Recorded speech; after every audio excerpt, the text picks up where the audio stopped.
Hi hello విరాధిక కిచెన్కి స్వాగతం సుస్వాగతం. నేను మీ విజయన్ మాట్లాడుతున్నాను. ఈరోజు కందులతో ఒక చాట్ తయారు చేయబోతున్నానండి. ఎర్ర కందులు 4 గుప్పులు, 2 గుప్పులు వచ్చేసి సోయా బీన్స్ అండి, పచ్చివి. అవి తెచ్చుకొని 8 గంటలు నానపెట్టుకున్నాను. ఇలాగ నానపెట్టుకున్న తర్వాత పొద్దున్న నానపెట్టుకుంటే ఈవినింగ్కి చాట్కి పనికొస్తుంది.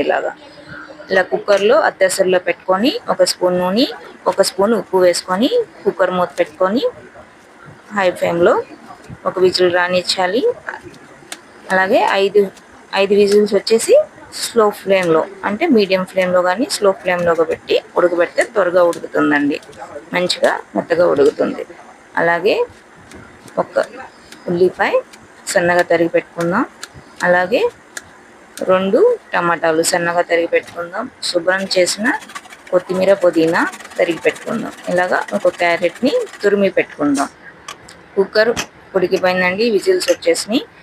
కుక్కర్లో ఇది కూడా ఉడికిపోయిందనమాట. కందులు, సోయా ఇదిగోండి ఇలా మెత్తగా ఉడకాలి. ఉడికిపోయింది. ఈ నీళ్లు పక్కకు తీసుకొని కందులుని, సోయాని మెత్తగా స్మాష్ చేసుకోవాలన్నమాట. ఇది చాట్లా తయారు చేస్తున్నాం కాబట్టి ఇదిగోండి ఇలాగా స్మాష్ చేసేసుకుందాం. బఠానీతో ఎప్పుడు తింటూనే ఉంటాం కాబట్టి ఇలాగ ఒకసారి కందులతో, సోయాతో ట్రై చేద్దాం. ప్రోటీన్ విత్ ఫైబర్ అండి. ఈ ఏజ్ వాళ్ళైనా చక్కగా తినచ్చు. అందరికీ మంచిగా పనిచేస్తుంది బాడీలో. ఇలాగా నీళ్లు తీసి పెట్టుకున్నాం కదా పక్కన, ఆ నీళ్లు వేసేసుకొని ఒకసారి బాగా కలిపి పెట్టుకొని హై ఫ్లేమ్లో 1 ఉడుకు బాగా రానివ్వాలి. ఎదిగే పిల్లలకి కూడా చాలా మంచిది. ఇదిగోండి ఇలాగా ఉడకపెట్టాలి. ఎదిగే పిల్లలకి చాలా ఇష్టంగా తింటారు కూడా. ఇలా వెరైటీగా పుల్లిగా కారంగా చాట్లా తయారు చేసిస్తే, వెరైటీగా తయారు చేసిస్తే వాళ్ళకి నచ్చకుండా ఎలా ఉంటుంది చెప్పండి. చక్కగా ఇలా తయారు చేసుకుందాం, హెల్తీగా ఉందాం, టేస్టీగా తిందాం. అలాగే ఈ ఉల్లిపాయ ముక్కలు అన్నీ వేసేసి చక్కగా ఒకసారి పచ్చివాసన పోయేదాకా ఉడకపెట్టేసుకొని 1 స్పూను ఉప్పు వేసుకుందాం. ఇందాక ఉడకబెట్టినప్పుడు 1 వేసాం, ఇప్పుడు 1 వేసాం. మీ టేస్ట్ని బట్టి కావాలంటే వేసుకోవచ్చు. స్పూనున్నర ధనియా పొడి, స్పూనున్నర వేయించిన జీలకర్ర పొడి, అట్లాగే 1/2 టీ స్పూన్ పసుపు, స్పూనున్నర వచ్చేసి కారం.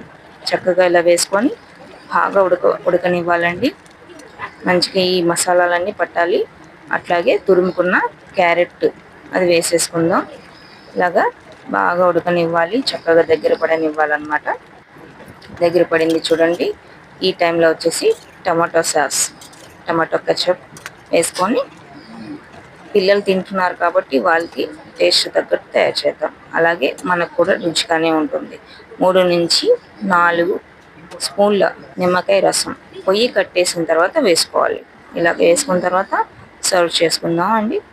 ఇలా వేడిగా తయారు చేసుకుంది వేసి దాని మీద మనం గార్నిష్ చేసుకొని పిల్లలకి సర్వ్ చేస్తే సూపర్ అంటారు. తినకపోతే చూడండి మళ్ళీ మీరు చేయాలి, మళ్ళీ వాళ్ళు తింటూనే ఉంటారు. ఇలాగా వెరైటీ ఫుడ్ తయారు చేస్తూ పిల్లలకి అందిద్దాం. హెల్దీ అండ్ టేస్టీ అనమాట. ఉల్లిపాయ ముక్కలు, టమాటా ముక్కలు, క్యారెట్ తురుము, కొత్తిమీర, పుదీనా పైనుంచి గార్నిష్ చేసుకొని టమాటా సాస్ వేసుకుందాం. టమాటా సాస్ వేసిన తర్వాత సన్న కారపూస వేసుకుందాం. అట్లాగే నిమ్మకాయ రసం పైనుంచి ఇలా సన్న పూస వేసుకుందాం. పైనుంచి కొద్దిగా జీలకర్ర పొడి, కొద్దిగా కారం పొడి, కొద్దిగా పైనుంచి నిమ్మరసం అనమాట.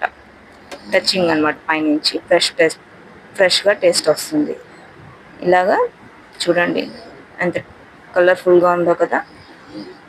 పిల్లలకి చాలా నచ్చుతుందండి. వెరైటీగా ఉంటుంది, హెల్దీ అండ్ టేస్టీ. ముఖ్యంగా అందరూ తినచ్చు. ఇది సపరేట్గా పిల్లలకి మాత్రమే కాదు, మంచిగా తిందాం.